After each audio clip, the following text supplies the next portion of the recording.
నేను ప్లాస్టిక్ కప్పుని. ఆ వేడి వల్ల మీ శరీరంలోకి విషపదార్థాలు విడుదలవుతాయి.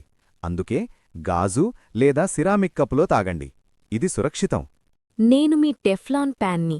నా మీద గీతలు పడితే వెంటనే నన్ను దూరంగా విసిరేయండి. నిప్పుకు గురైనప్పుడు ఆహారం కింద కనిపించే పొర విషాన్ని విడుదల చేస్తుంది. దానివల్ల లంగ్స్ మరియు హెల్త్కి హార్మ్ఫుల్.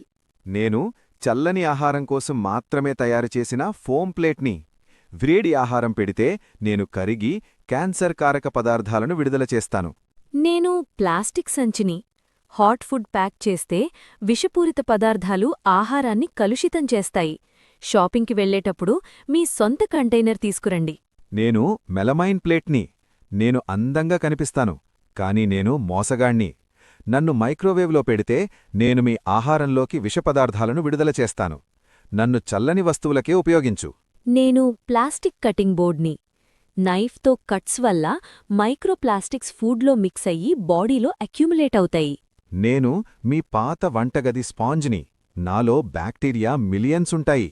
డిషెస్ క్లీన్ చేస్తున్నట్టు జర్మ్స్ స్ప్రెడ్ చేస్తాను. నెలల తరబడి నన్ను వాడకండి. నేను న్యూస్ ప్రింట్ ఇంక్ని. ఫుడ్ ర్యాప్ చేస్తే టాక్సిక్ ఇంక్ ఫుడ్లో వెళ్ళిపోతుంది. హెల్త్ రిస్క్ పెరిగిపోతుంది.